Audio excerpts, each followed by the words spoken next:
दोस्तों, छायावादी साहित्य की विशेषताओं में कुछ महत्वपूर्ण बातों की चर्चा आप कर सकते हैं। याद रखिए, विशेषताओं को ही प्रवृत्तियां कहते हैं। तो जो छायावादी साहित्य की विशेषताएं या प्रवृत्तियां हैं, आइए उनको एक एक करके देख लिया जाए। छायावादी साहित्य की सबसे पहली विशेषता या सबसे जो बड़ी विशेषता है, उसे हम लोग यह जान पाए कि राष्ट्रीय जागरण या नवजागरण परक चेतना है। लेकिन उसके साथ, उसके अलावा और भी कुछ विशेषताएं या प्रवृत्तियां हैं। एक एक करके यदि उनको देखें तो छायावादी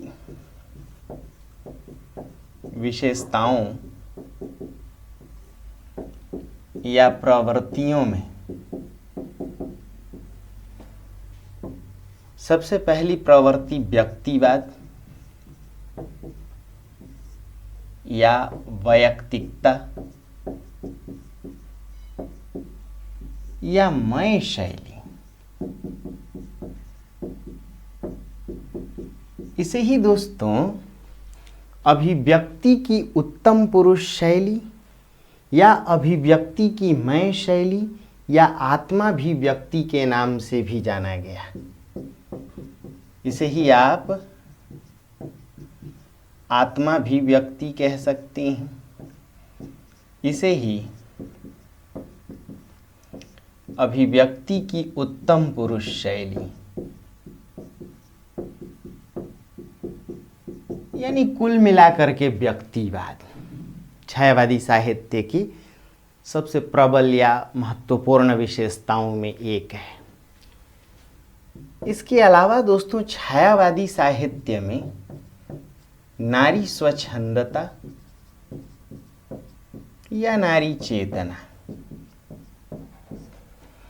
तीसरी विशेषता के रूप में यदि बात करें, छायावाद में प्रकृति का उन्मुक्त चित्रण या प्रकृति का मानवीकरण या प्रकृति का स्वच्छंद चित्रण।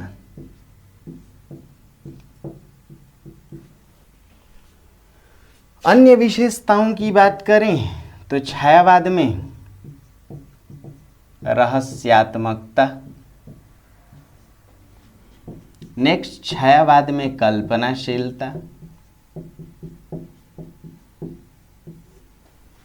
इसके अलावा छायावादी साहित्य में राष्ट्रीय जागरण या नवजागरण परक चेतना, छायावाद में राष्ट्रीय जागरण या नवजागरण परक चेतना,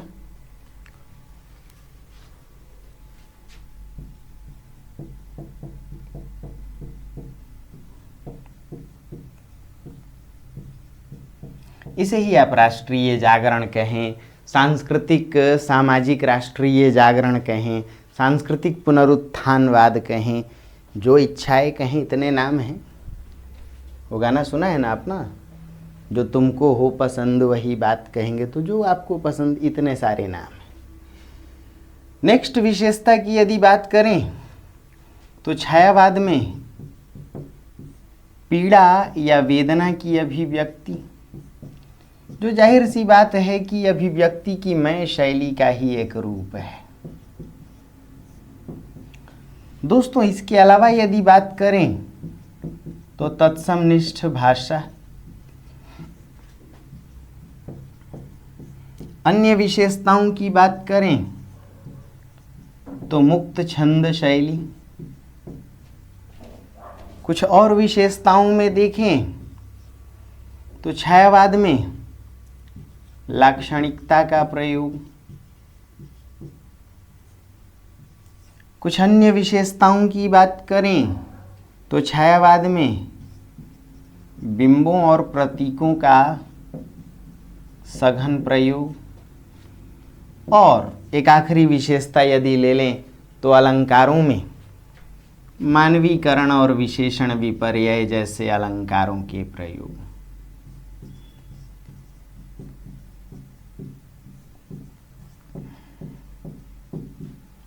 याद रखिए यही छायावादी साहित्य की विशेषताएं हैं। 8, 9, 10, 11, 12 ये 12 विशेषताएं। इनमें देखा जाए तो 8वीं विशेषता के आगे शिल्पगत विशेषताएं हैं और बाकी संवेदनागत यानी कथ्यगत विशेषताएं, भावगत विशेषताएं ऊपर हैं और शिल्पगत या कलागत विशेषताएं बाद में।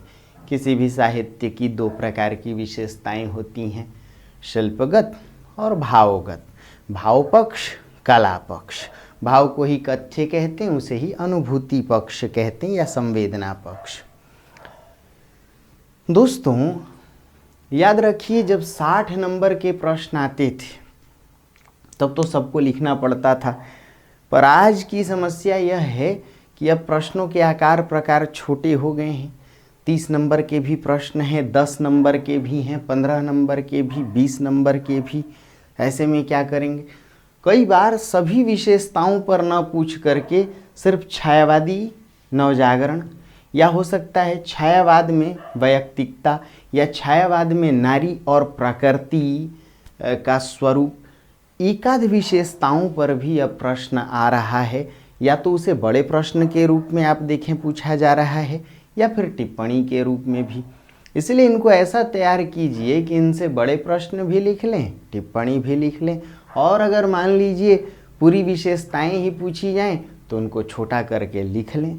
दोस्तों तो आइए पहली विशेषता को देखते हैं। छायावाद में वैयक्तिकता या व्यक्तिवाद, या छायावाद में अभिव्यक्ति की मय शैली, या छायावाद में उत्तम पुरुष शैली। दोस्तों 1-2 बात समझने लायक है। जाहिर सी बात है कि हिंदी साहित्य का छायावाद आधुनिक साहित्य की कालधारा है, और जो आधुनिकता है यह आधुनिकता कहीं ना कहीं पूंजीवाद,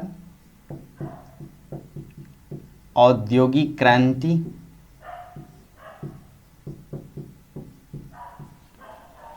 और नवजागरण परक चेतना या अंग्रेजी शिक्षा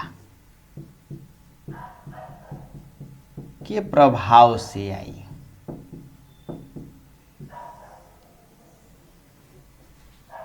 पूंजीवाद के आने से ही उद्योगवाद की स्थापना हुई, महानगरों की स्थापना हुई। इस महानगरीकरण ने जो जीवन परिस्थितियां उत्पन्न की उसे ही दोस्तों आधुनिकता कहते हैं। इन्हीं जीवन परिस्थितियों में एक व्यक्तिवाद भी है या वैयक्तिकता भी है। यदि गौर किया जाए तो पूंजीवाद और औद्योगिक क्रांति नवजागरण परक चेतना से एक नए वर्ग का संचार हुआ था, मध्यम वर्ग। किस वर्ग का संचार हुआ था? मध्यम वर्ग। यानी यदि इसको लिखना हो तो लिखिए, क्या लिखेंगे कि छायावाद का संबंध आधुनिक कालधारा से रहा है, आधुनिक साहित्य से रहा है। छायावाद का संबंध आधुनिक कालधारा या आधुनिक साहित्य से रहा है। जाहिर सी बात है या यह तय है कि आधुनिकता, औद्योगिक क्रांति, पूंजीवाद और अंग्रेजी शिक्षा से उत्पन्न हुई, या आधुनिकता, अंग्रेजी शिक्षा, औद्योगिक क्रांति और पूंजीवाद के प्रभाव से आई। पूंजीवाद और औद्योगिक क्रांति के आने से ही एक नए वर्ग, मध्यम वर्ग का जन्म हुआ। लिखा इतना आपने? यह मध्यम वर्ग, सुनते रहिए, लिखते रहिए, यह मध्यम वर्ग पूरी तरह अवसरवादी और महत्वाकांक्षी निकला। समझिएगा, ये जो मध्यम वर्ग था पूरी तरह अवसरवादी और महत्वाकांक्षी था। यह सिर्फ अपने को, अपनी ज़रूरतों से मतलब रखता था, उपयोगितावादी था। इसके लिए समाज का कोई महत्व नहीं था। इसीलिए यह अवसरवादी, अपने स्वार्थों की साधना में लगा हुआ था मध्यम वर्ग। और महत्वाकांक्षी यानी अपनी इच्छाओं को महत्व देना। महत्व आकांक्षी, अपनी आकांक्षा, अपनी इच्छाओं को महत्व देना, सिर्फ अपने प्रसार की बात करना, सिर्फ अपनी सफलता की बात करना, यही महत्वाकांक्षा है। Ambition, ambitious. तो यह मध्यम वर्ग घोर अवसरवादी तथा महत्वाकांक्षी निकला। इसी का दुष्परिणाम था कि वैयक्तिकता या व्यक्तिवाद का जन्म हुआ। देखिए कितना आसान है। छायावाद का संबंध आधुनिक हिंदी साहित्य या आधुनिक कालधारा से रहा है।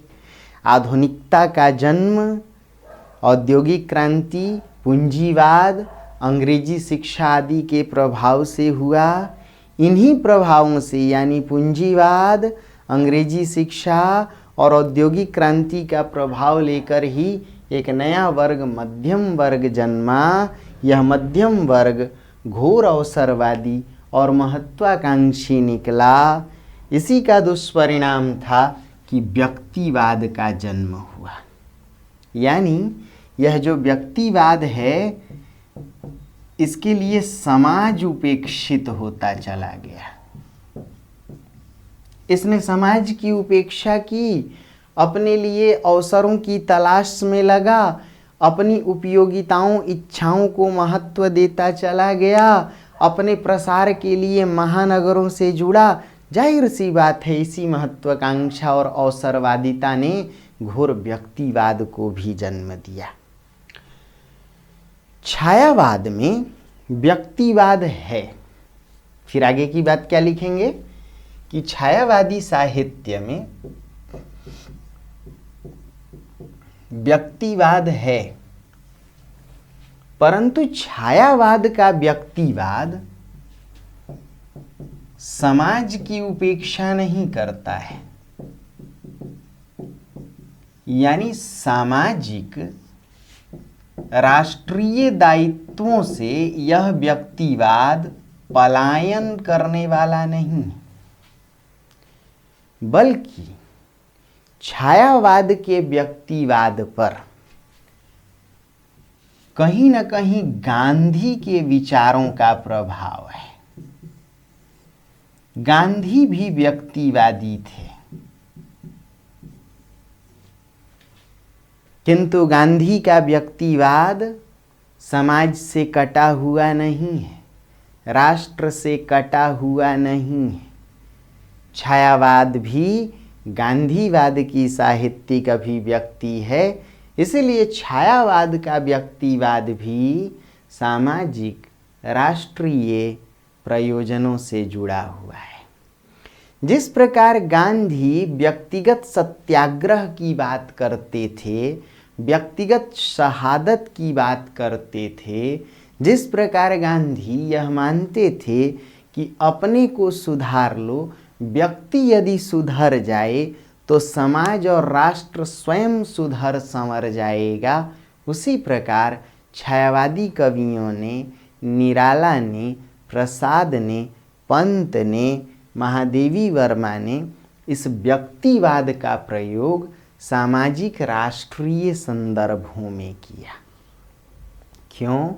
इनका मानना था कि व्यक्तिगत संशोधन से ही, आत्म संशोधन से ही, आत्म उत्थान और आत्म सुधार से ही राष्ट्रोद्धार संभव है, राष्ट्र का, समाज का उत्थान संभव है। इसीलिए छायावादी कवियों ने लिखा, निराला लिखते हैं, मैंने मैं शैली अपनाई। क्या लिखते हैं निराला? मैं शैली अपनाई, देखा एक दुखी जन भाई। मैंने मैं शैली अपनाई, देखा एक दुखी जन भाई। जरा समझिए, मैंने मैं शैली अपनाई, देखा एक दुखी जन भाई। दुख की पीड़ा पड़ी हृदय में, लिखते रहिए, दुख की पीड़ा पड़ी हृदय में, झट वेदना बन उमड़ आई। ये मैं शैली समाज के दर्द को समझने वाली शैली है। मैंने मैं शैली अपनाई, देखा एक दुखी जन भाई। इसीलिए इनकी जो मैं शैली है, इनका जो व्यक्तिवाद है, इनकी जो आत्माभिव्यक्ति है, या इनकी जो अभिव्यक्ति की उत्तम पुरुष शैली है, उत्तम पुरुष का अर्थ है अपनी बात अपने नाम से कहना, अपनी बात करना। इनकी जो वैयक्तिकता है या इनमें जो व्यक्तिवाद है वो समाज से कटा नहीं, बल्कि समाज के दुख दर्द को समझने की कोशिश है।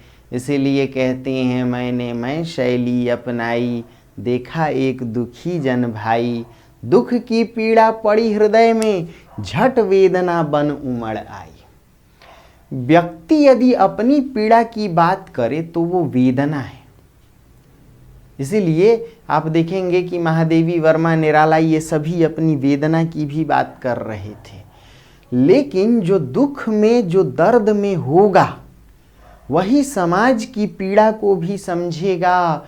अपने दुख दर्द के माध्यम से समाज के दुख दर्द को समझना ही संवेदना है। सिर्फ अपने दर्द की बात करना वेदना है, समाज की पीड़ा को भी समझना संवेदना है। जो समाज के दुख दर्द को समझे वही संवेदनशील होगा। छायावादी कवि, छायावादी रचनाकार समाज से कटे नहीं थे, राष्ट्र से कटे नहीं थे, बल्कि राष्ट्र के प्रति चिंतित थे और समाज के प्रति संवेदनशील थे। इसीलिए इनकी कविताएं समाज के दुख दर्द को भी उद्घाटित करती हैं। इनका व्यक्तिवाद समाज से कटा हुआ नहीं है। ठीक है, ये कल्पनाओं में जीते थे, ये प्रकृति की उन्मुक्त कल्पना करते थे, नारी की स्वच्छंद उन्मुक्त कल्पना बेशक करते थे, किंतु इसका अर्थ ये नहीं कि इन्होंने राष्ट्र की पीड़ा को, राष्ट्र की परनिर्भरता, पराधीनता को नहीं समझा था। इनमें जो उत्तम पुरुष शैली है या जो व्यक्तिवाद है, वह इन्हें इस बात की प्रेरणा देता है, गांधी की तरह।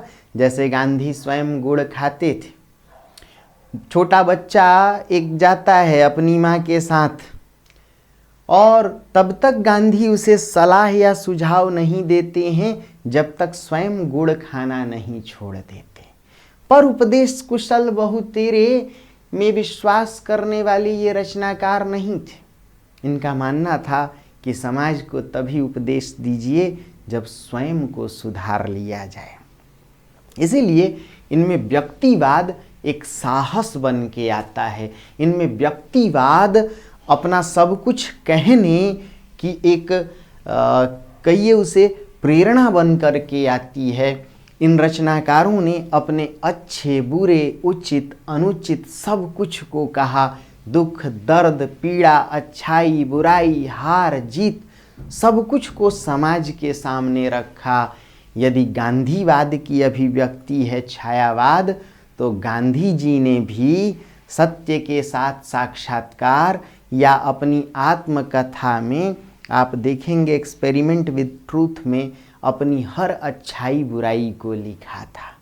कहते हैं कि आत्मसंशोधन की सबसे परखी हुई शैली है जो व्यक्ति अपनी बुराई तक को भी लिख जाए। इसलिए छायावादी रचनाकारों में जो व्यक्तिवाद है या जो अपनी अभिव्यक्ति, आत्माभिव्यक्ति है, वह किसी बात से परहेज नहीं करती। ये किसी और का नाम लेके अपनी बात नहीं कहते, ये अपने नाम से अपनी बात कहते हैं। इन सभी रचनाकारों ने मैं के माध्यम से, उत्तम पुरुष के माध्यम से, अपने नाम के माध्यम से अपनी हर बात कही। कैसे? यदि गौर किया जाए तो निराला लिखते हैं कि व्यर्थ हो गया जीवन, मैं रण में गया हार। जरा समझिए, ये क्या कोशिश है? यह कोशिश है अपनी हार को भी बताने की कोशिश, और मैं के माध्यम से छिपाना क्या। इसीलिए निराला लिखते हैं, दुख ही जीवन की कथा रही, क्या कहूं आज जो नहीं कही, क्या कहूं आज जो नहीं कही।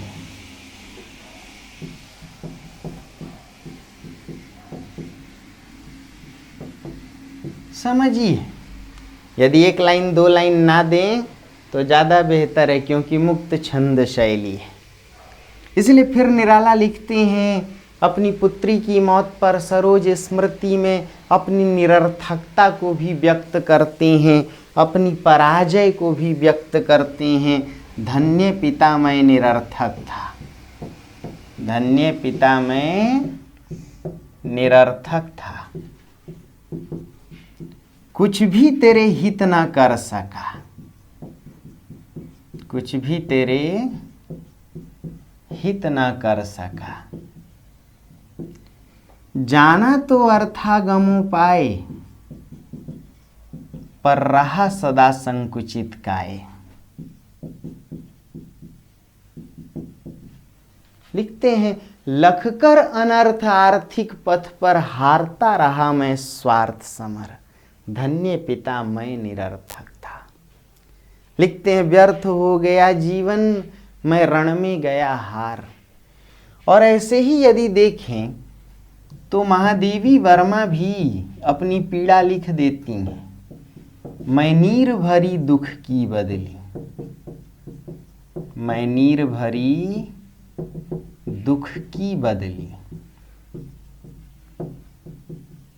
परिचय इतना इतिहास यही, कल उमड़ी थी आज मिट चली। और इसी बात को प्रसाद जी भी मैं शैली के माध्यम से कह उठते हैं, मिला कहाँ वह सुख जिसका स्वप्न देख कर मैं जाग गया। देखिए, सभी मैं की बात कर रहे थे। आलिंगन में आते आते मुस्किया कर जो भाग गया, या फिर सुनकर सुख पाओगे, देखोगे यह गागर रीति, मेरे भीतर जो कुछ भरा है।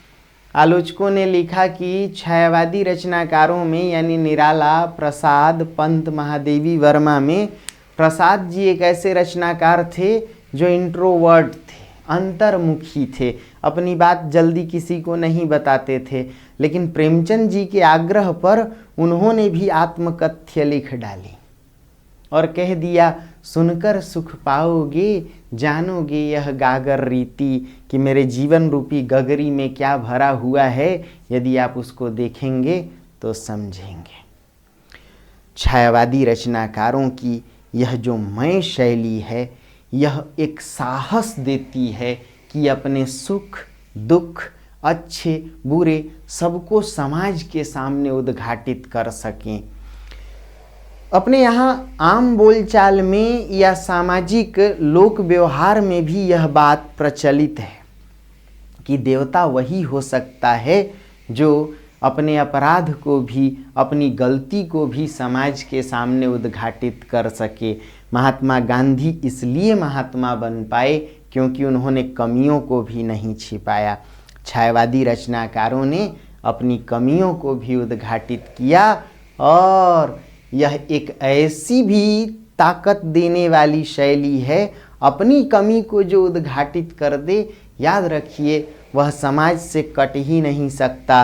कबीर अपनी कमी हमेशा उद्घाटित करते थे। एक प्रश्न भी आता है कि भक्ति काल और छायावाद में क्या समता है।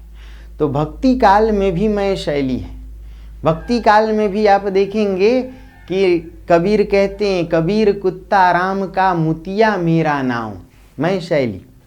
ऐसे ही तुलसी कहते हैं हों तो चाकर, मैं तो राम का नौकर हूँ, हों तो चाकर राम को, पढ़ो लिखो दरबार, अब का तुलसी होहिंगे नर के मनसबदार।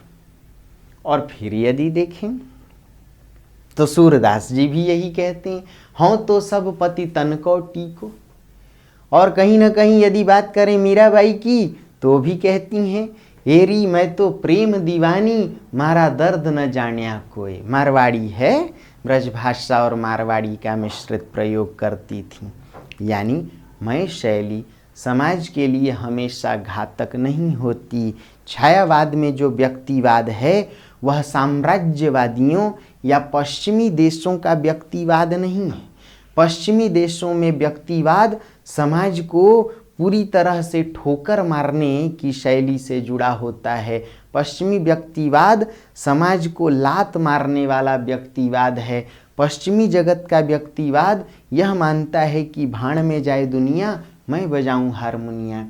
पश्चिमी जगत का व्यक्तिवाद समाज को सतत गौण मानता आया है। लेकिन छायावादियों का व्यक्तिवाद, निराला प्रसाद पंत, महादेवी वर्मा का व्यक्तिवाद अपनी पीड़ा के माध्यम से, मैं शैली के माध्यम से समाज और राष्ट्र को जानने की शैली है। अपनी कमियों को उद्घाटित करने के माध्यम से, आत्म सुधार और आत्म मंथन के माध्यम से, आत्म संशोधन के माध्यम से समाज और राष्ट्र को जगाने की शैली है।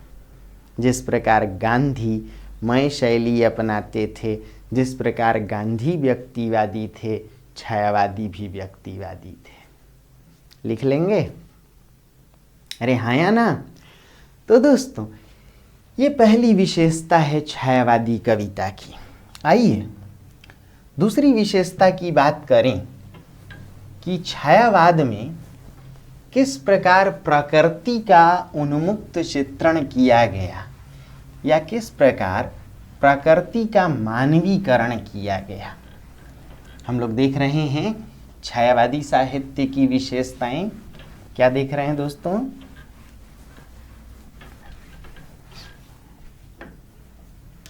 तो छायावाद की विशेषताओं में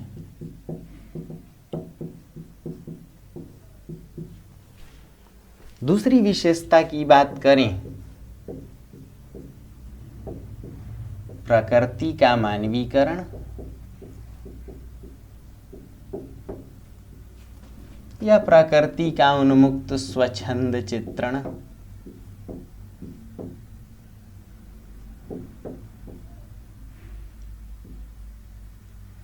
या फिर प्रकृति चेतना।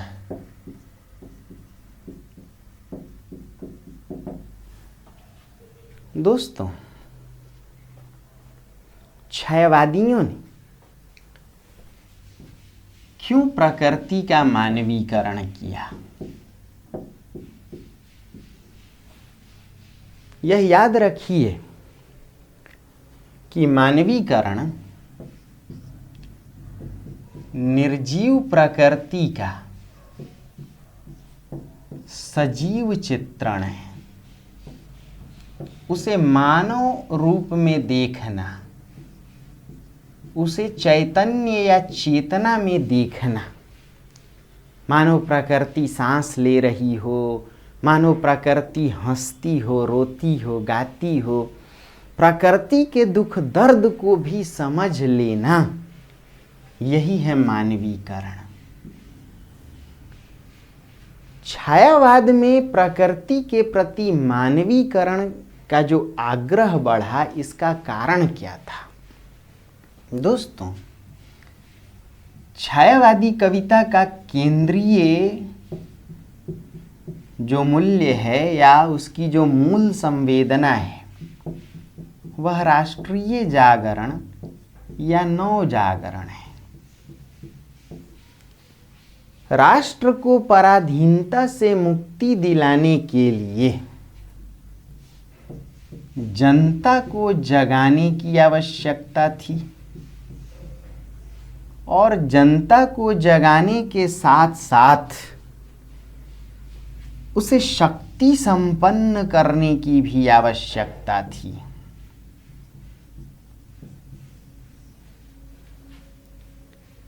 राष्ट्रीय जनता एक तो एकजुट होती तो जाहिर सी बात है शक्ति संपन्न होती, और दूसरी बात कि यदि वह प्राकृतिक संसाधनों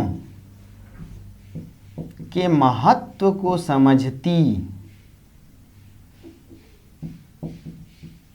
तो भी शक्ति संपन्न होती। आज जिसके पक्ष में प्राकृतिक संसाधन है, जिसके पक्ष में शक्ति संतुलन है, समझिए वह प्राकृतिक संसाधनों का सही समुचित सदुपयोग कर रहा है। नेचुरल रिसोर्स से जो समाज भरा हो वह ऐसे ही शक्ति संपन्न है। निराला कविता लिखते हैं, राम की शक्ति पूजा। ध्यान से सुनिएगा, छायावादी निराला कविता लिखते हैं, राम की शक्ति पूजा। यहां शक्ति पूजा में अगर गौर करेंगे तो राम शक्ति यानी महादेवी दुर्गा, माता पार्वती।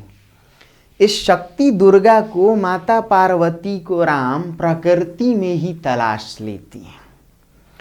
उन्होंने पर्वत का ही पार्वती चित्रण कर दिया, संपूर्ण प्रकृति को ही पार्वती मान लिया। मानो पर्वत को पार्वती या दुर्गा की देह मान लेते हैं, 10 दिशाओं को पार्वती या दुर्गा की 10 भुजाएं मान लेते हैं, सागर को ही सिंह या प्रकृति शक्ति के चरण मान लेते हैं, आकाश को ही मस्तक मान लेते हैं। संपूर्ण वनस्पतियों में ही उन्हें शक्ति दुर्गा दिखाई पड़ने लगती हैं। देखो बंधुवर, सामने स्थित यह जो भूधर, आज की जो मौलिक शक्ति है, इसी कविता में आप देखिएगा कि पारंपरिक शक्ति की जगह मौलिक शक्ति की चर्चा है। आज की जो मौलिक शक्ति है वह प्रकृति में ही तो निहित है। जिस समाज या जिस राष्ट्र के पक्ष में प्रकृति है वह शक्ति संपन्न है, और जिस समाज के विपक्ष में प्रकृति है वही विद्रूप है, वही विपन्न है, वही त्रासदी का शिकार है। आज की सबसे बड़ी पीड़ा क्या है? प्रकृति का असंतुलन। जिस राष्ट्र में, जिस देश में प्रकृति असंतुलित हो जाए, प्रकृति की 5 शक्तियाँ क्षिति जल पावक गगन समीरा यानी आग, पानी, हवा, आकाश, ये वायु, अग्नि तत्व, ये सभी यदि असंतुलित हो जाएं, यानी प्रकृति असंतुलित हो जाए, तो समझिए कहीं सुनामी है, कहीं भूस्खलन है, कहीं बादलों का फटना है, तो कहीं आग अभी तक नहीं बुझी है। बहुत बड़े महादेशों में कई जगह आपने सुना, कहीं ऑस्ट्रेलिया में तो कहीं आग लगी हुई है। जापान जैसे देश भी सुनामी के शिकार हैं। अपने यहाँ भारत में भी उत्तराखंड में 2-2 बार बादल फटे। प्रकृति का असंतुलन, या यूं कहें प्रकृति में प्रदूषण का बढ़ना, चाहे वो जल प्रदूषण हो, चाहे वायु प्रदूषण हो, और अभी देखें वैश्विक इस महामारी को प्रकृति की त्रासदी ही कहिए। इन छायावादी रचनाकारों ने यह माना कि जिस समाज के पक्ष में प्रकृति हो वही शक्ति संपन्न है, और जो समाज असंतुलित प्रकृति का अवरोध झेल रहा हो वही समाज विपन्न होगा।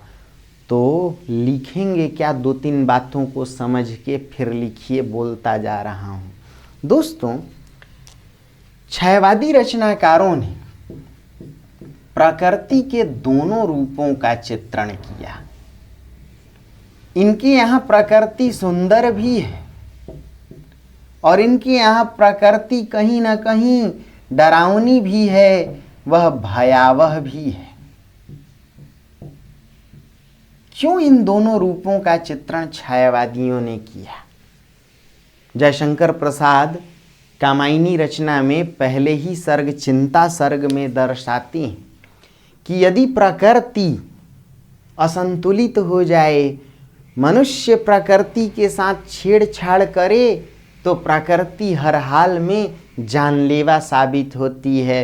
लिखते हैं जयशंकर प्रसाद, धू धू करता नाच रहा था अनस्तित्व का तांडव नृत्य। लिखते हैं जयशंकर प्रसाद, पंचभूत का भैरव मिश्रण संपाओं के सकल निपात।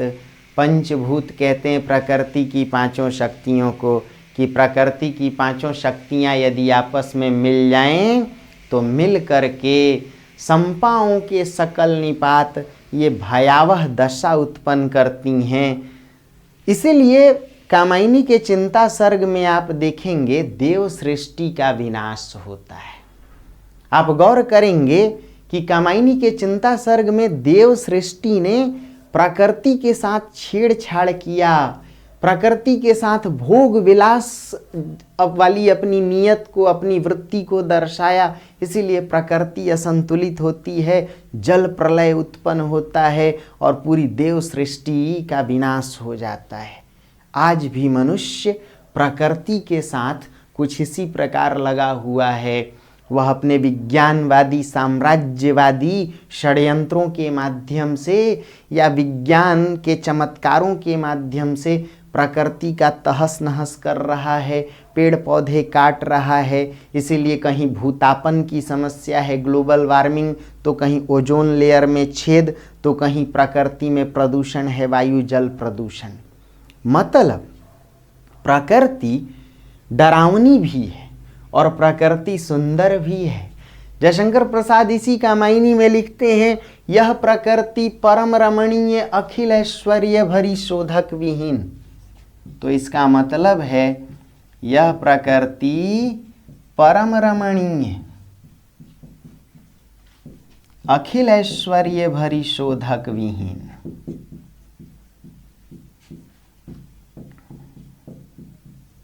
तुम उसका पटल खोलने को हो परिकर कसकर बनकर मलिन। ये प्रकृति परम रमणीय है और अखिल ऐश्वर्यों से भरी है। फिर इसी रचना कामायनी में ही प्रसाद जी लिखते हैं एक तुम और यह विस्तृत भूखंड, एक तुम लिखिए और यह विस्तृत भूखंड, प्रकृति वैभव से भरा अमंद, कर्म का भोग, भोग का कर्म, यही जड़ का चेतन आनंद। प्रकृति सुंदर है, प्रकृति अमंद है, प्रकृति साधन संपन्न है, सभी शक्तियां प्रकृति में ही छिपी हैं, सौंदर्य प्रकृति में ही छिपा है। लेकिन कब? जब मनुष्य प्रकृति का समुचित उपयोग करे, मनुष्य प्रकृति का यदि संरक्षण करेगा तो प्रकृति सुंदर है, जीवनदायी है। और मनुष्य यदि प्रकृति के साथ दोहन का व्यवहार अपनाएगा, वह प्रकृति का शोषण करेगा, साम्राज्यवादी पंजों से प्रकृति को नोचेगा, उसे खरोचेगा, तो निश्चित तौर पर प्रकृति भयावह है। इसीलिए आलोचकों ने लिखा कि छायावादियों ने जिस प्रकृति की चर्चा की वह प्रकृति प्रतिध्वनन के सिद्धांत पर कार्य करती है। प्रतिध्वनन का अर्थ होता है इको। जैसा व्यवहार करेंगे प्रकृति उसी अनुपात में आपको सौगात लौटाएगी। यदि प्रकृति के साथ मनुष्य संरक्षण का, उदारता का भाव रखेगा तो प्रकृति भी उदार बनी रहेगी। किंतु यदि मनुष्य प्रकृति को छेड़ेगा तो याद रखिए प्रकृति हारने वाली नहीं है। लिखा जयशंकर प्रसाद ने, किंतु प्रकृति रही दुर्जेय, उसे नहीं हरा सकते। यही बात निराला भी राम की शक्ति पूजा में लिखते हैं कि प्रकृति की पांचों शक्तियां जब भयावह हो जाएं तो किस प्रकार मनुष्य भयभीत हो जाता है। राम भयभीत हैं। राम की शक्ति पूजा में निराला की रचना, क्योंकि प्रकृति की पांचों शक्तियां संतुलित हैं। है अमानिशा उगलता गगन घन अंधकार, गगन आकाश तत्व। खो रहा दिशा का ज्ञान, स्तब्ध है पवनचार, दिशाएं मानो मिट गई हो, चेतना काम नहीं कर रही हो, पवनों की गति रुक गई हो। पीछे अप्रतिहत गरज रहा अंबुधि विशाल, सागर गरज के जल तत्व राम को और डरा रहा है। भूधर ज्यों ध्यान मग्न, धरा तत्व धरती तत्व मानो शिथिल है, जड़ है। केवल जलती मशाल, सिर्फ अग्नि तत्व में सक्रियता है। यानी प्रकृति की लगभग मुख्य शक्तियां राम के विरोध में खड़ी। आकाश तत्व, गगन तत्व अंधकार उगल रहा है और जल तत्व, सागर तत्व और भीषण रूप से गरज के राम को और डरा रहा है। यानी छायावादी रचनाकारों ने इस बात पर ध्यान दिया कि प्रकृति मनुष्य के लिए शुरू से ही सहचरी है, या यूं कहें कि मनुष्य और प्रकृति के बीच पूरक संबंध है, अन्योन्याश्रय संबंध है। इतना ही नहीं, मनुष्य जैसा व्यवहार करेगा प्रकृति के साथ, प्रकृति उसी अनुपात में अपनी उपादेयता सौंपेगी। मनुष्य यदि प्रकृति के साथ उदारता का व्यवहार करे, प्रकृति के प्रति उपकार करे, प्रकृति का संरक्षण करे, तो निश्चित तौर पर प्रकृति भी मनुष्य के लिए जीवनदायी होगी। और यदि साम्राज्यवादी, विज्ञानवादी षड्यंत्रों के माध्यम से मनुष्य प्रकृति का क्षय करे, उसे नुकसान पहुंचाए, तो निश्चित तौर पर प्रकृति असंतुलित होकर विध्वंसकारी रूप लेगी। दोस्तों, ये समझा जा सकता है कि महात्मा गांधी का प्रभाव या गांधीवादी आदर्शों का प्रभाव छायावाद पर था। तो गांधी जी भी मानते थे अतिशय विज्ञानवाद प्रकृति और मानव के लिए घातक है। अब इसी बात को जयशंकर प्रसाद कामायनी में भी लिखते हैं कि प्रकृति शक्ति तुमने है यंत्रों से छीनी, शोषण करके बना दी जीवनी जर्जर झीनी। यांत्रिक शक्तियों के द्वारा यदि हम प्रकृति का दोहन करेंगे तो प्रकृति भी विध्वंस का रूप लेगी। इसीलिए लिखते हैं जयशंकर प्रसाद, उधर गरजती सिंधु लहरियां कुटिल काल के जालों सी, चली आ रही फेन उगलती फन फैलाए ब्यालों सी। मानो सागर की लहरें विशाल भयावह जान लेने वाली एक सर्पिणी की भांति आगे बढ़ रही हैं, जीवन लीला को समाप्त करने के लिए, निगलने के लिए। तो दोस्तों, लिखेंगे क्या कि छायावादियों की प्रकृति चेतना मानवीकरण पर आधारित है। छायावादी रचनाकारों ने माना कि मनुष्य और प्रकृति के बीच अटूट संबंध है। इतना ही नहीं, छायावादियों ने प्रकृति के दोनों रूपों का चित्रण किया।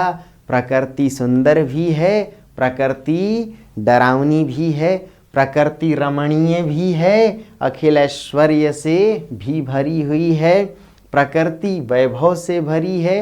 एक तुम और यह विस्तृत भूखंड प्रकृति वैभव से भरा मंद, और साथ ही प्रकृति जानलेवा भी है। लेकिन ये दोनों बातें मनुष्य पर निर्भर करती हैं। कोई भी समाज तभी शक्ति संपन्न होगा जब उसके पक्ष में प्रकृति है और प्रकृति संतुलित हो। दोस्तों, इन छायावादियों ने यहाँ तक माना कि जीवन में नारी से बढ़कर भी प्रकृति है। इसीलिए पंत जी लिखते हैं, छोड़ द्रुमों की मृदु साया। लिख लीजिए, छोड़ द्रुम, द्रुम कहते पेड़ों को, छोड़ द्रुमों की मृदु छाया, तोड़ प्रकृति से भी माया, बाले तेरे बाल जाल में कैसे उलझा दूं मैं लोचन, भूल अभी से इस जग को। भला प्रकृति से प्रेम को तोड़कर नारी से प्रेम कैसे कर लूं। इसलिए इन्होंने नारी प्रेम के ऊपर भी प्रकृति को माना और लिखा, छोड़ द्रुमों की मृदु छाया, तोड़ प्रकृति से भी माया, बाले तेरे बाल जाल में कैसे उलझा दूं मैं लोचन, भूल अभी से इस जग को। दोस्तों, छायावादी रचनाकारों को यदि देखें तो चाहे निराला हो, चाहे प्रसाद हो, चाहे पंत हो, पंत जी तो प्रकृति के सुकुमार कवि कहलाए। या यूं कहिए कि जिस प्रकार प्रकृति के सबसे बड़े सशक्त रचनाकार विलियम वर्ड्सवर्थ थे, पंत जी, सुमित्रानंदन पंत जी को छायावादी वर्ड्सवर्थ या भारतीय वर्ड्सवर्थ की उपमा दी गई। क्योंकि इन्होंने प्रकृति के सुकुमार रूपों की चर्चा की। कहीं लहरों में, कहीं हवाओं में, आप देखें तो पक्षियों की चहचहाहट में इन्हें प्रकृति के अत्यंत मधुर गान सुनाई पड़े थे। प्रथम रश्मि का आना रंगिणी, तुमने कैसे जाना, कहो कहाँ है बाल विहंगिनी, सीखा तुमने यह गाना। आलोचकों ने माना कि छायावादी रचनाकारों ने यह माना कि प्रकृति दो रूपों में उद्घाटित है, आंतरिक भी है और बाह्य भी है। निराला और प्रसाद दोनों पर अद्वैतवाद का प्रभाव था। निराला तो वेदांत अद्वैतवादी थे, किंतु जयशंकर प्रसाद पर शैवाद्वैतवाद, शिव यानी शैव प्लस अद्वैत। इन दोनों ने यह माना कि प्रकृति का अद्वैत जरूरी है, और अद्वैत का अर्थ प्रकृति की पांचों शक्तियों का संतुलन। इतना ही नहीं, इन रचनाकारों ने यह भी तर्क दिया कि प्रकृति आंतरिक भी है, मनुष्य के भीतर, और मनुष्य के बाहर भी है। याद रखिए कि प्रकृति को अंग्रेजी में नेचर कहते हैं। क्या कहते हैं? नेचर। तो भाई हमारा जो नेचर है वही हमारी प्रकृति है।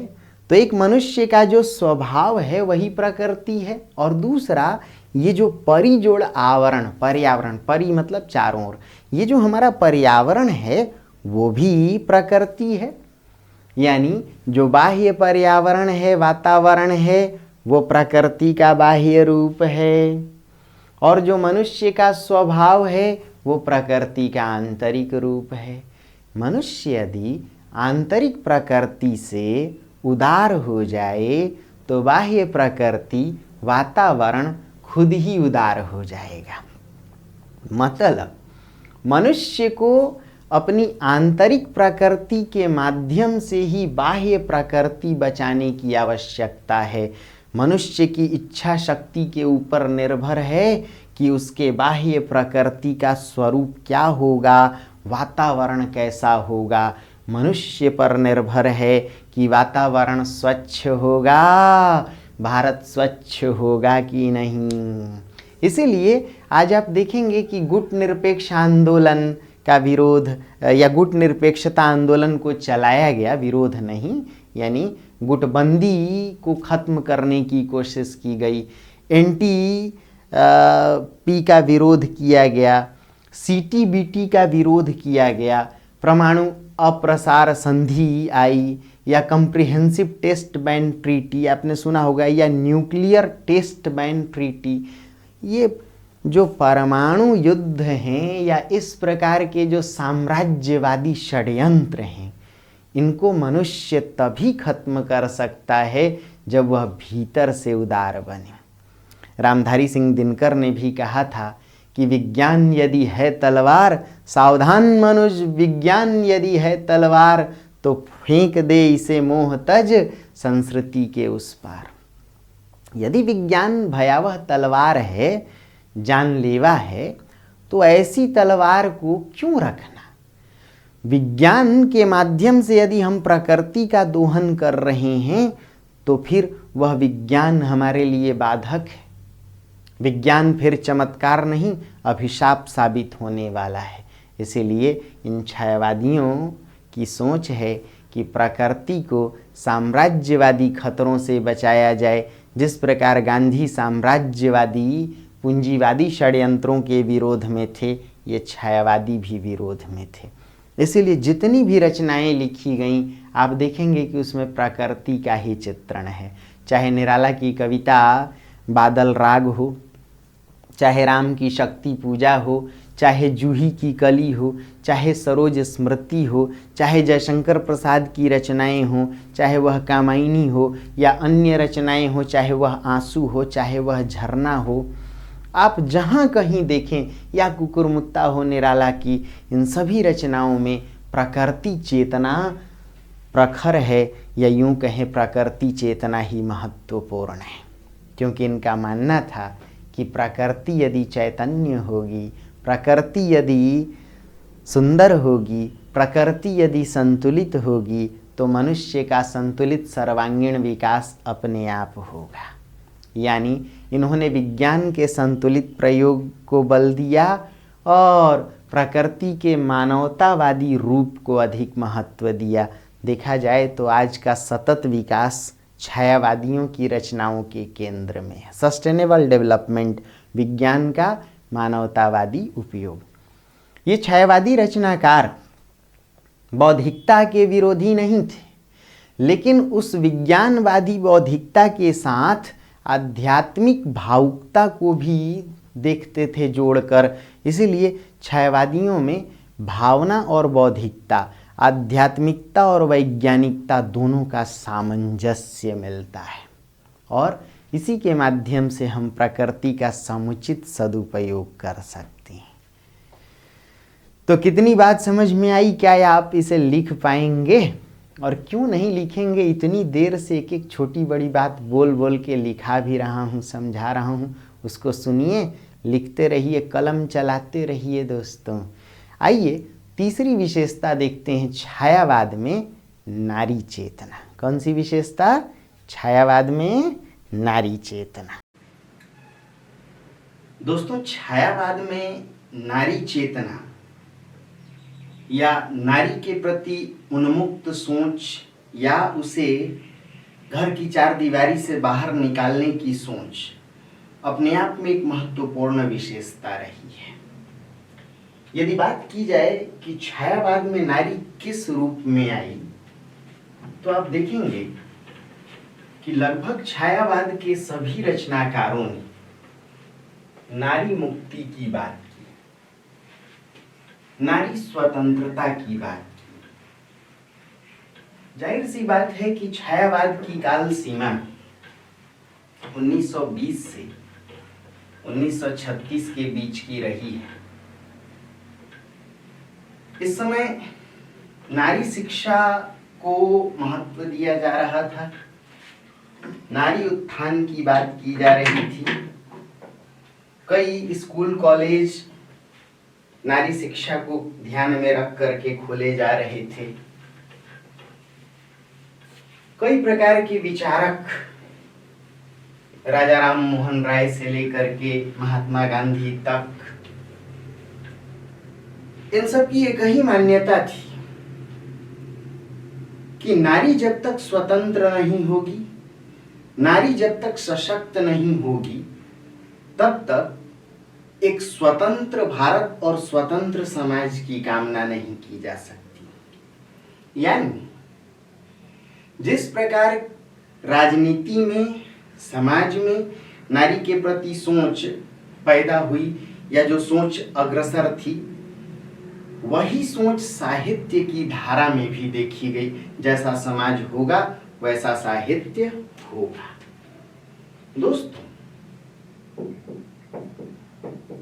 जाहिर सी बात है कि छायावाद में नारी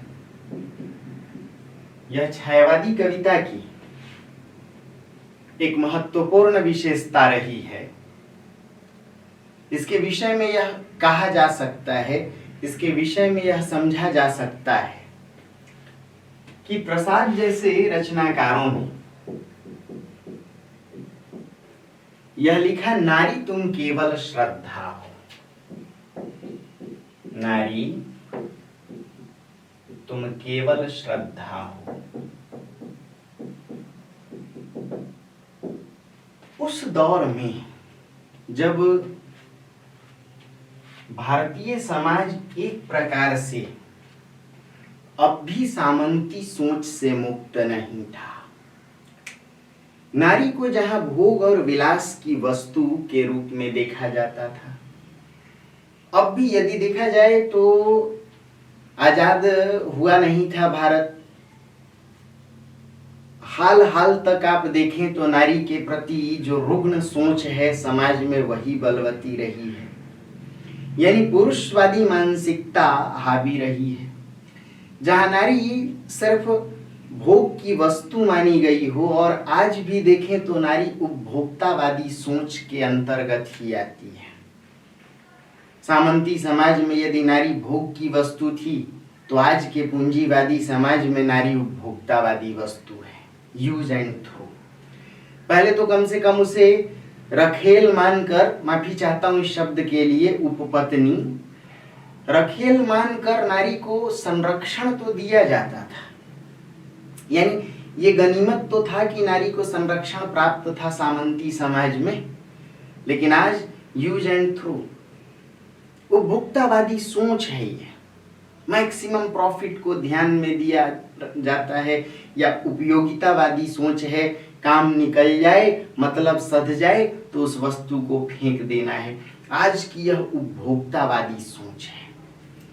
इसीलिए नारी को बाजारवादी वस्तु के रूप में देखा जा रहा है। यानी सामंती समाज में नारी यदि भोग की वस्तु थी, तो आज के पूंजीवादी बाजारवादी समाज में नारी उपभोग की वस्तु है। ये दोनों ही दृष्टिकोण घातक है। ना तो नारी भोग की वस्तु है, ना ही नारी उपभोक्तावादी वस्तु है कि उसे बाजार में बेचने के लिए प्रस्तुत किया जाए, या नारी के रूप और सौंदर्य को एक उपकरण की तरह इस्तेमाल किया जाए, या यह सोच लिया जाए कि उसके रूप और सौंदर्य के नाम पर हम बाजार का विक्रय बढ़ा सकें, किसी वस्तु को अधिक बेच सकें।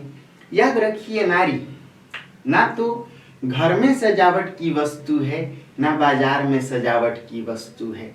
छायावादी रचनाकारों ने इन दोनों दृष्टिकोणों का विरोध किया, यानी माना कि नारी ना तो भोग की वस्तु है, ना ही उपभोक्तावादी वस्तु है। इसीलिए जयशंकर प्रसाद कहते हैं, नारी तुम केवल श्रद्धा हो, विश्वास रजत नग पग तल में। लिखिए, नारी तुम केवल श्रद्धा हो, विश्वास रजत नग पग तल में, पीयूष स्रोत सी बहा करो जीवन के सुंदर समतल में। नारी तो अमृत की तरह है, जीवन को समतल और सुंदर बनाने में उसका योगदान है, जीवन को समरसता से जोड़ने में उसका महत्वपूर्ण योगदान है। आज की विसंगतियों के बीच भी नारी ही वह अमृत रस है जो मनुष्य को राक्षस होने से बचाती है। इसलिए संत तुलसीदास ने भी कहा था, बिन घरनी घर भूत का डेरा, यानी बिना नारी के घर भूत की तरह है, स्मशान की तरह है। इसलिए तुलसी ने यह बात भी लिख दी थी कि तैसी अनाथ पुरुष बिनु नारी, जिया बिनु देह नदी बिनु बारी। कि प्राण के बिना जिस प्रकार देह है, पानी के बिना जिस प्रकार नदी अनाथ है, वैसे ही पुरुष अनाथ है, नारी नहीं। पुरुष अनाथ है नारी के बिना। बहुत सी बातें ऐसी आप देखेंगे कि छायावाद और भक्ति काल में समता है। इसलिए भक्ति काल में तुलसीदास की रचना रामचरितमानस को जो स्थान प्राप्त है, वही आधुनिक साहित्य में जयशंकर प्रसाद की रचना कामायनी को कुछ वैसा ही स्थान प्राप्त है। छायावादी रचनाकारों ने भी भक्ति काल के रचनाकारों की तरह नारी को विशेष स्थान देने की कोशिश की। ये बात अलग है कि आप कहेंगे कि कबीर वगैरह ने, कहीं कहीं तुलसी ने भी नारी की उपेक्षा की, उस पर बाद में आएंगे। तो कहते हैं जयशंकर प्रसाद, नारी तुम केवल श्रद्धा हो। ऐसे ही पंत जी, सुमित्रानंदन पंत, योनि नहीं है रे नारी, सिर्फ योनि नहीं है रे नारी। नारी सिर्फ सेक्स की वस्तु नहीं है, वह काम की वस्तु नहीं है, सिर्फ योनि नहीं है रे नारी, वह भी मानवी प्रतिष्ठित। जिस प्रकार मनुष्य है, जिस प्रकार पुरुष है, उसी प्रकार नारी भी प्रतिष्ठित मानवी है। वह सृजन का आधार है, वह सृष्टि की प्रक्रिया से जुड़ी हुई है। ना तो वह भोग की वस्तु है, ना वह त्याग की वस्तु है। जाहिर सी बात है कि छायावाद के रचनाकारों ने नारी के प्रति एक ऐसी उन्मुक्त सोच अपनाई जिसका अर्थ ही था एक स्वस्थ समाज की कामना। क्यों? इनका मानना था कि यदि नारी सशक्त होगी तो समाज भी सशक्त होगा। समाज भी कैसा होगा? और नारी यदि कैद में रहेगी, घर की चार दीवारी में बंद रहेगी, तो ऐसा समाज भी पराधीन होगा। यह वही दौर था छायावाद का जब हम पराधीनता की लड़ाई लड़ रहे थे, यानी पराधीनता के विरोध में लड़ रहे थे, स्वाधीनता की लड़ाई लड़ रहे थे। तो स्वाधीनता के लिए दोस्तों नारी सहभागिता की आवश्यकता थी।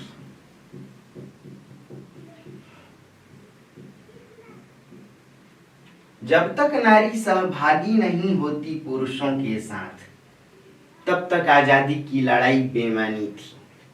ऐसे में नारी को भी बराबरी का हक देकर, उन्हें अधिकार देकर, उन्हें सुशिक्षित करके, उन्हें स्वतंत्र करके ही हम भारतीय स्वतंत्रता की बात कर सकते थे।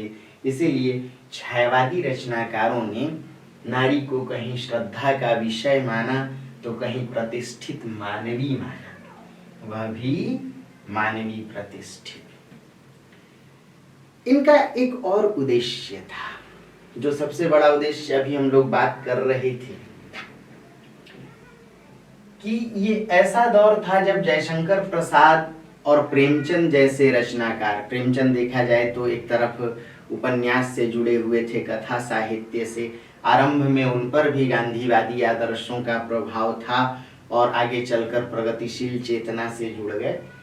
लेकिन चाहे प्रेमचंद हो चाहे प्रसाद, इस दौर के लगभग सभी रचनाकारों ने नारी को कहीं न कहीं श्रेष्ठ माना। इसलिए प्रेमचंद ने भी लिखा कि नारी पुरुष से उतनी ही श्रेष्ठ है जितना प्रकाश अंधकार से।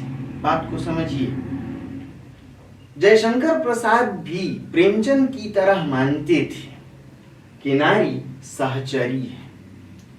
नारी यदि पुरुष को अपना साहचर्य दे तो निश्चित तौर पर पुरुष एक समरसतावादी समाज का गठन कर सकता है। इसलिए कामायनी में श्रद्धा मनु को कहती है, सेवा लो, त्याग लो, समर्पण माया ममता मधुरिमा का आधार। नारी अपने सेवा भाव से, अपने त्याग भाव से, अपने समर्पण भाव से पुरुष के साथ जुड़कर विश्व सृष्टि की बेल को फैला सकती है। यानी संसार की सृष्टि यदि निर्भर करती है कहीं, तो वह नारी के योगदानों पर। नारी में जो ममता का भाव है, जो वात्सल्य का भाव है, जो त्याग का भाव है, यह भाव पुरुष में नहीं हो सकता। इसीलिए पुरुषों से वह कहीं अधिक श्रेष्ठ है, अपने त्याग भाव के कारण, अपनी त्याग वृत्ति के कारण। एक विवाद उत्पन्न हुआ कि छायावाद में कहीं न कहीं जयशंकर प्रसाद आदि ने नारी के प्रति मध्ययुगीन पुरुषवादी मानसिकता का परिचय दिया, यानी कि नारी को अब भी उतनी स्वच्छंदता नहीं चाहिए। बात को समझिए। यदि जयशंकर प्रसाद नारी में लज्जा का भाव देखना चाहते थे, उनकी रचना कामायनी में पंक्ति है, उस पर जरा ध्यान कीजिएगा कि मैं रति की प्रतिकीर्ति लज्जा हूं, शालीनता सिखाती हूं। नारी में शालीनता का गुण आना, नारी में लज्जा का गुण आना, उसके लिए आभूषण की तरह है। संत तुलसी भी इसी बात को लिखती हैं और बहुत इसको गौर करने लायक है। जिमी स्वतंत्र हूं ही बिगड़ही नारी। नारी यदि हद से अधिक स्वच्छंद हो गई तो वह बिगड़ सकती। इसका मतलब क्या था? उस समय का सामंती समाज तुलसी के जमाने का और आज का छायावादी जमाने का या आज का बाजारवादी समाज, ये दोनों नारी के लिए सुरक्षित नहीं है, निरापद नहीं, क्योंकि आज बाजारवाद भी नारी के शोषण के लिए उतना ही जिम्मेदार है। आज का बाजारवाद प्रकृति, नारी और मानव जीवन के लिए ही पूरी तरह घातक है, और सामंती समाज में भी नारी सुरक्षित नहीं थी। जाहिर सी बात है कि बाजारवादी मूल्यों से बचाने के लिए प्रसाद जैसे रचनाकारों ने भारतीय नारी में नारीत्व के गुणों को देखने की कोशिश की। सेवा, त्याग, समर्पण, माया, ममता। यदि उनकी रचना की पंक्तियां कुछ ऐसी हैं कि आंसू से भींगे अंचल पर मन का सब कुछ रखना होगा, तुमको अपनी स्मृति रेखा से यह संधि पत्र लिखना होगा।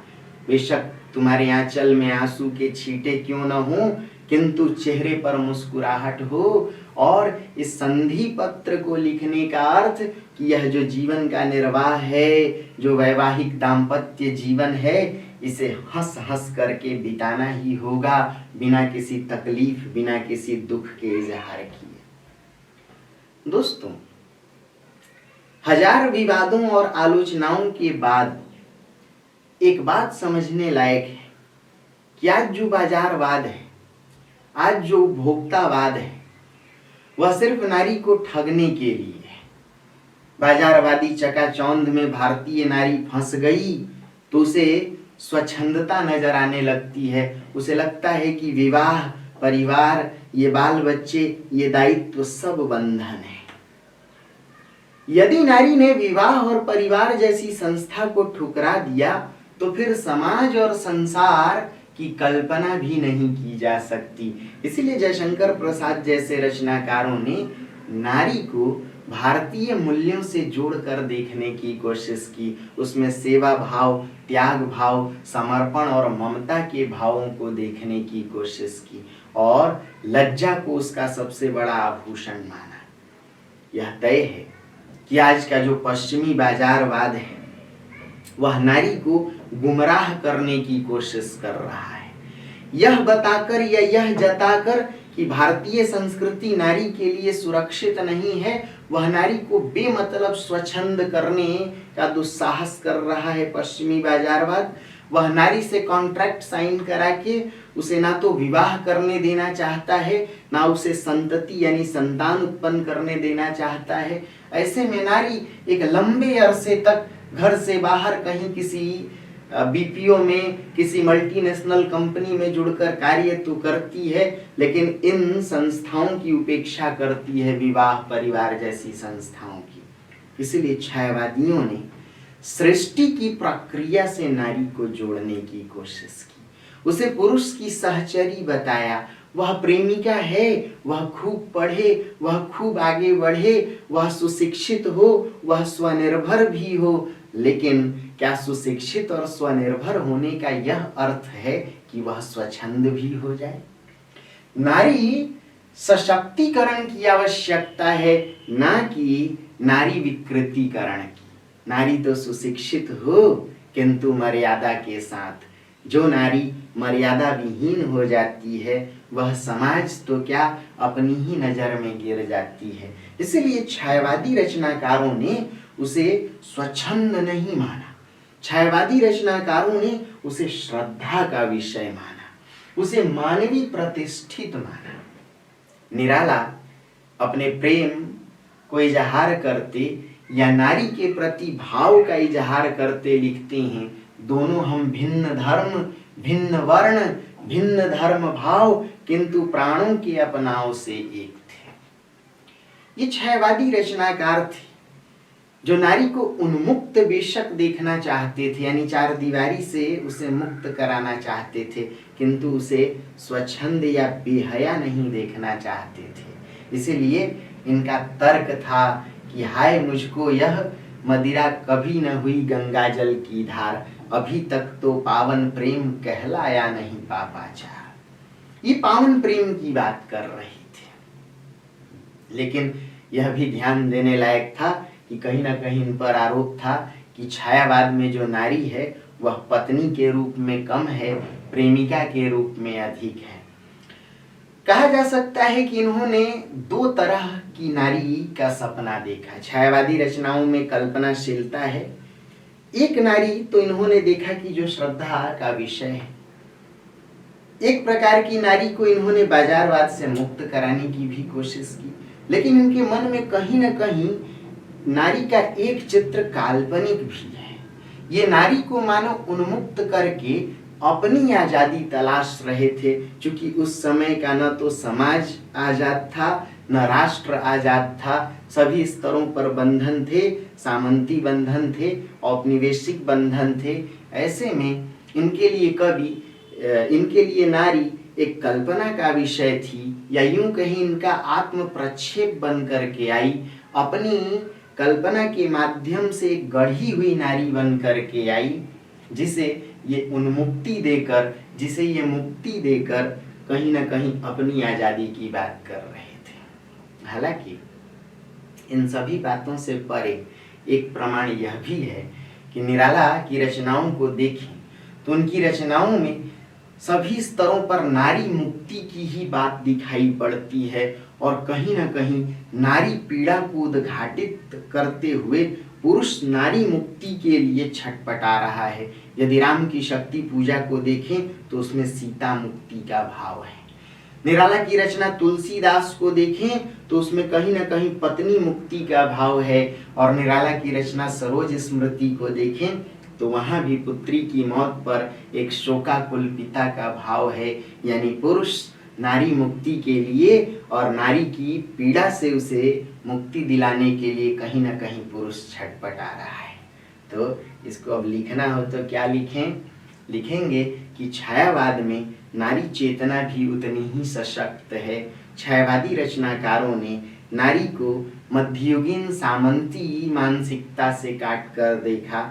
ना तो उसे भोग की वस्तु माना, ना ही उसे उपभोग की वस्तु माना। अर्थात छायावादी रचनाकारों ने नारी को एक तरफ सामंती भोग से काट कर देखा, तो दूसरी तरफ पूंजीवादी उपभोक्तावाद से भी नारी को अलग करके देखा। इनका मानना था कि ये दोनों दृष्टिकोण नारी के लिए सुरक्षित नहीं हैं। इन दोनों विचारधाराओं में नारी कहीं ना कहीं शोषित होती आई है। इसीलिए इनकी नारी भोग से ऊपर है, वह मानवीय प्रतिष्ठित है, वह श्रद्धा का विषय है। फिर लिखेंगे कि यह वही समाज था जब हम स्वाधीनता की लड़ाई लड़ रहे थे। ऐसे में हमारे राष्ट्रीय विचारकों और स्वाधीनता सेनानियों ने भी यह माना था कि जब तक नारी पुरुष के साथ अपनी सहभागिता नहीं दर्शाएगी, तब तक स्वाधीनता की लड़ाई अधूरी रहेगी। फलस्वरूप इन रचनाकारों ने भी यह माना। इसलिए छायावादी साहित्य में भी नारी मुक्ति की कामना की गई। नारी की मुक्ति के लिए इन रचनाकारों ने भी छटपटाहट व्यक्त की। तीसरे स्तर पर लिखेंगे कि कहीं ना कहीं यह विवाद है कि इन रचनाकारों ने नारी के प्रति एक पुरुषवादी मानसिकता का परिचय दिया। तो इस बात को काटते हुए यह तर्क देंगे कि चूंकि यह वही दौर था जब बाजारवाद भी पांव पसार रहा था, ऐसे में यदि नारी बाजारवादी आकर्षणों से अभिभूत हो जाती, भारतीय नारीत्व के गुणों को भुलाकर वह पश्चिमी चकाचौंध में खो जाती, तो निश्चित तौर पर उपभोक्तावादी वस्तु बनकर रह जाती, बाजारवादी नारी बनकर रह जाती। अर्थात छायावादियों ने नारी को बाजारवादी प्रवृत्ति से बचाने की कोशिश की, और यही वजह है कि इन्होंने नारी में माया, ममता, साहचर्य के गुणों को, त्याग, समर्पण के गुणों को देखने की कोशिश की। छायावाद की जितनी भी रचनाएं हैं उनमें नारी को केंद्र में रखा गया है। कहीं ना कहीं नारी की मुक्ति के माध्यम से ये अपनी मुक्ति की भी बात कर रहे थे। तो इसको लिख करके देखिए दोस्तों। छायावादी विशेषताओं में जो सबसे चर्चित विशेषता है या महत्वपूर्ण विशेषता है, वह है राष्ट्रीय जागरण या नवजागरण परक चेतना। दोस्तों, जैसा कि हम लोगों ने पहले देखा कि छायावाद तृतीय उत्थान है, यानी छायावाद में राष्ट्रीय जागरण का प्रौढ़ चरण देखा गया और इसकी आवश्यकता भी थी। छायावाद में राष्ट्रीय जागरण या नवजागरण। हम लोग इस बात को समझते आए कि भारतेंदु युग से ही नवजागरण परक चेतना की शुरुआत हुई। यह नवजागरण अतीत से प्रेरित है, वर्तमान की समस्याओं के प्रति विचारशील है तथा भविष्य को भी संवारने के लिए कहीं न कहीं गतिशील है। इसीलिए नवजागरण परक चेतना अतीतोन्मुखी है, अतीत की ओर उन्मुख है, इसमें कोई शक नहीं है।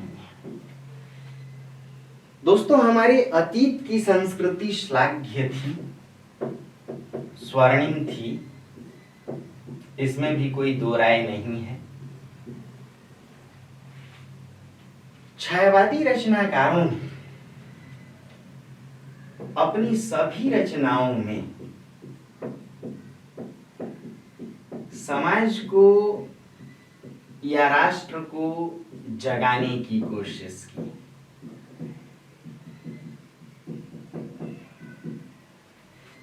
जैसा कि हम लोग देख करके आए कि नवजागरण की जब शुरुआत हुई भारतेंदु युग से, तो भारतेंदु युग में नवजागरण आर्थिक शोषण का विरोध कर रहा था। लेकिन जैसे जैसे नवजागरण परक चेतना आगे बढ़ी तो आप देखेंगे कि इसका स्वरूप भी बदलता गया। आर्थिक शोषण के विरोध में है भारतेंदु युग में। यदि द्विवेदी युग में बढ़े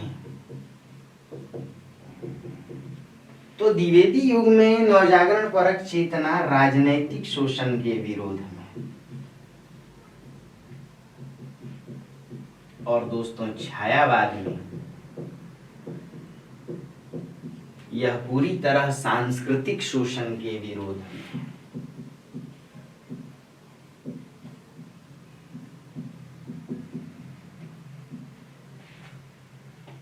छायावादी रचनाकारों ने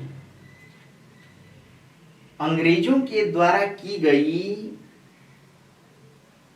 जो हम शोषण की प्रक्रिया थी, या अंग्रेजों ने भारतीयों का शोषण सांस्कृतिक स्तर पर जिस प्रकार से किया था, हमारी संस्कृति को अच्छी बताने की कोशिश की थी, हम पर अंग्रेजियत को थोपने की कोशिश की थी, हमें आदत, रुचि और फैशन से गुलाम बनाने की कोशिश की थी, हमारी संस्कृति को धूमिल करने की कोशिश की थी। छायावादी रचनाकारों ने अंग्रेजों के इसी शोषण का विरोध किया था और उनकी चालाकी और उनकी मक्कारी को उजागर करने की कोशिश की। इसीलिए इनकी कविताएं कुछ इस प्रकार की हैं। शेरों के माद में आया आज सियार, जागो फिर एक बार, या बीती विभावरी जागर। समझिए, ये जितनी भी रचनाएं थी इनका एक ही मतलब था। राम की शक्ति पूजा को देखेंगे तो निराला की रचना राम की शक्ति पूजा अंधकार से शुरू तो होती है, रवि हुआ अस्त, लेकिन कविता जहां खत्म होती है वहां प्रकाश है, वहां विजय की आशा है। होगी जय हे पुरुषोत्तम नवीन। ये कहीं ना कहीं इस बात की प्रेरणा दे रहे थे कि अब अंग्रेजी शोषण बहुत दिनों तक टिकने वाला नहीं है, अब साम्राज्यवादी आतंक बहुत दिनों तक छाने वाला नहीं है, उसका अंत निकट है, निश्चित है। हे राष्ट्रीय जनता, हे भारतीय जनता, विभावरी रात खत्म होने वाली है, अब जाग जाओ। या अब तक जो बेखबर बने हुए थे उस बेखबरी के दौर से जागो, क्योंकि हमारी स्वाधीनता खतरे में है, हमारी अस्मिता खतरे में है, हमारी सांस्कृतिक पहचान खतरे में है।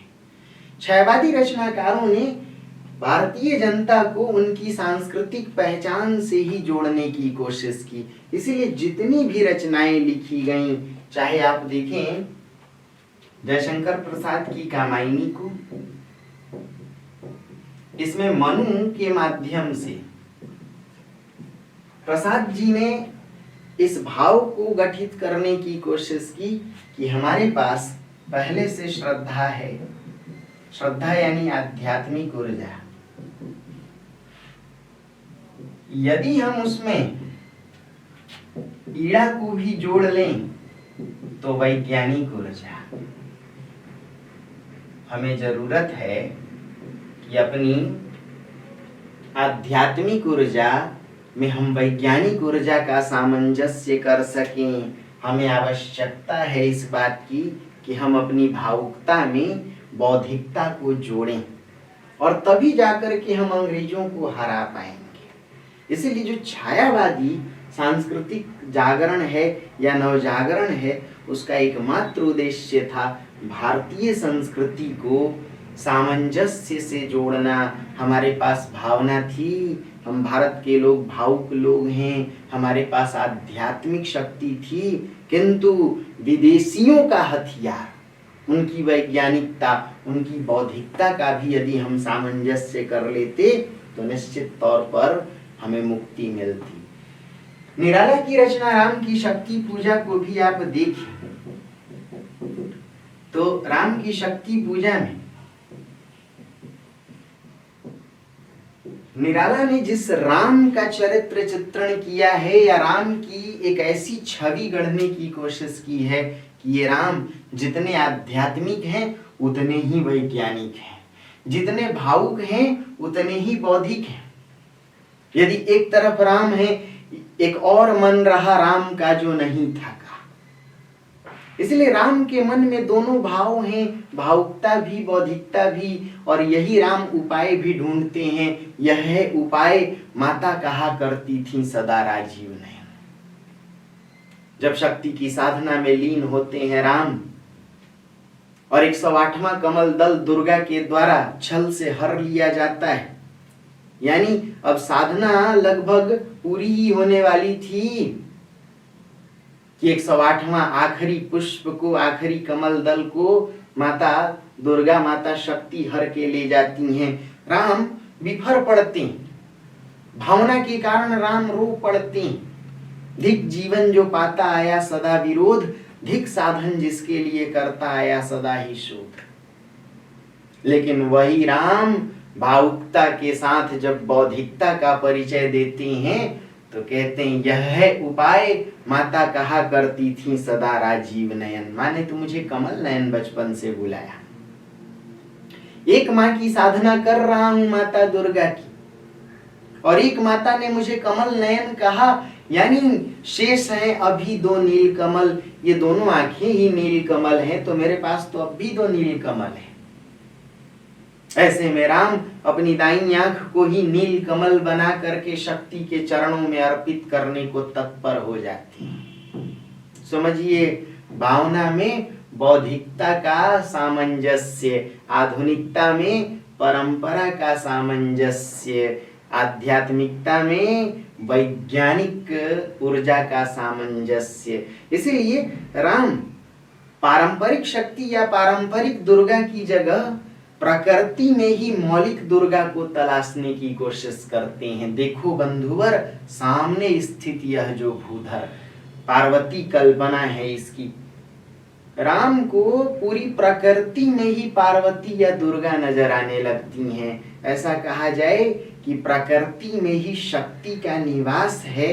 आज मनुष्य यदि इस भाव से जोड़ ले तो यही उसकी बौद्धिक ऊर्जा है, और प्रकृति को ही शक्ति मानना कहीं ना कहीं उसकी आध्यात्मिक चेतना भी है। आज की जरूरत क्या है? आध्यात्मिकता में बौद्धिकता का सामंजस्य कर दीजिए, यही सतत विकास है। दोस्तों, इसलिए छायावादी रचनाकारों की यह सोच थी कि हमारा राष्ट्रीय जागरण तभी संभव होगा, हमारा सांस्कृतिक उत्थान तभी संभव होगा जब हम अपने अतीत में वर्तमान को जोड़ सकें, अपनी परंपरा में आधुनिकता को जोड़ सकें, कहीं ना कहीं भारतीय संस्कृति के तत्वों को पश्चिमी संस्कृति के तत्वों के साथ समावेश करना ही छायावादी राष्ट्रीय जागरण की ऊर्जा है। इसलिए छायावादी रचनाकारों ने भावुकता में बौद्धिकता को जोड़ा। देखिए, आप कामायनी रचना को देखें तो उसमें श्रद्धा भावुकता का ही परिचायक है और ईड़ा बौद्धिकता का। मनु यानी मन। कोई भी मन सर्वांगीण विकास तभी कर पाएगा या कोई भी मन समरसता से तभी जुड़ पाएगा जब एक तरफ उसमें भावना का भी सामंजस्य हो, दूसरी तरफ उसमें बौद्धिकता का भी। क्योंकि मन के ही तो दो पक्ष हैं, हृदय और बुद्धि। ना तो हृदय विहीन मन चाहिए, ना बुद्धिहीन मन चाहिए। दोनों का सामंजस्य हो जाए तो यही सतत सर्वांगीण विकास है। मनुष्य का मन तभी समरस होगा जब दोनों का सामंजस्य हो। इसलिए कामायनी में इस बात की चर्चा है, विषमता की पीड़ा से स्पंदित हो रहा विश्व महान। ये कैसी विषमता है? दुनिया के किसी देश के पास यदि आध्यात्मिक ऊर्जा है तो उसके पास बौद्धिक वैज्ञानिक ऊर्जा नहीं, और पश्चिमी देशों के पास विज्ञान की ऊर्जा तो है लेकिन आध्यात्मिक भावनात्मक ऊर्जा नहीं है। इसीलिए आज पश्चिम वाले भारत की ओर देख रहे हैं, समझिए। और कहीं ना कहीं हम भारत के लोगों को भी जरूरत है कि पश्चिम के बौद्धिक ऊर्जा से प्रेरित हों। स्वामी दयानंद सरस्वती या विवेकानंद जी जैसे लोग यदि यह कह रहे थे कि वेदों की ओर लौटो, तो अतीत में झांकने का अर्थ ही था नवजागरण, समझिए। क्योंकि वह हमारी परंपरा है, वही हमारी आध्यात्मिक ऊर्जा है, और वेद कहीं भी विज्ञान विरोधी नहीं है। इसीलिए वेद की शक्ति यदि विज्ञान की शक्ति से जुड़ जाए तो यही सतत विकास है, यही राष्ट्रीय जागरण, यही सांस्कृतिक उत्थान है। यदि गौर करें तो निराला या प्रसाद की रचनाओं में सभी स्तरों पर आपको ऐसे भाव दिख जाएंगे। समाज को जोड़ने का भाव, राष्ट्र को एक करने का भाव। निराला अपनी रचनाओं में देखेंगे, राम की शक्ति पूजा में राम के निराकार और साकार दोनों रूपों का सामंजस्य करते हैं। निराला राम की शक्ति पूजा में राम के निर्गुण और सगुण दोनों रूपों का जो सामंजस्य बैठाते हैं, यह भी राष्ट्रीय जागरण के उद्देश्य से था। समझा जा सकता है कि राष्ट्रीय स्वाधीनता में भारत की जो जनता थी वह विचारधारा में विभाजित थी। कुछ जनता गांधीवादी विचारों से प्रभावित थी, तो जनता का एक वर्ग ऐसा भी था जो क्रांतिकारी विचारों से प्रभावित था। दोनों का उद्देश्य एक ही था, स्वाधीनता की प्राप्ति, किंतु विचारधारा के स्तर पर जनता आपसी मतभेद का शिकार थी। इसीलिए स्वाधीनता का लक्ष्य भटक सा गया था या विलंबित था। आप देखेंगे कि राष्ट्रीय जागरण के जितने भी माध्यम हो सकते थे या समाज को एक करने, राष्ट्र को जगाने के लिए जो भी आवश्यक पहलू हो सकते थे, छायावादियों ने अपनी रचनाओं में उसका प्रयोग किया। जयशंकर प्रसाद भी इस बात को मानते थे कि हमारा भौतिक विकास तो आवश्यक है ही, साथ ही सांस्कृतिक विकास भी आवश्यक है। इसलिए कामायनी रचना को यदि गौर से देखें तो उसमें मानव सभ्यता के विकास के साथ साथ मनुष्य के मनोवैज्ञानिक सांस्कृतिक विकास की भी चर्चा है। इसीलिए उस रचना को रूपक कहा गया। रूपक का अर्थ जो रचना दो अर्थ दे, एक प्रस्तुत अर्थ, एक अप्रस्तुत अर्थ। प्रस्तुत अर्थ के रूप में रचना भौतिक विकास को दर्शाती है और अप्रस्तुत अर्थ के रूप में इस रचना की कथा कहीं ना कहीं हमारे सांस्कृतिक विकास की कथा को दर्शाती है। दोस्तों, छायावादी रचना या छायावादी काव्य धारा की विशेषताओं को बहुत भीतर तक जाकर हम लोग समझने की कोशिश कर रहे हैं। अब आप कहेंगे कि इनको पूरा अगर लिखें तो बहुत बड़ा हो जाएगा प्रश्न।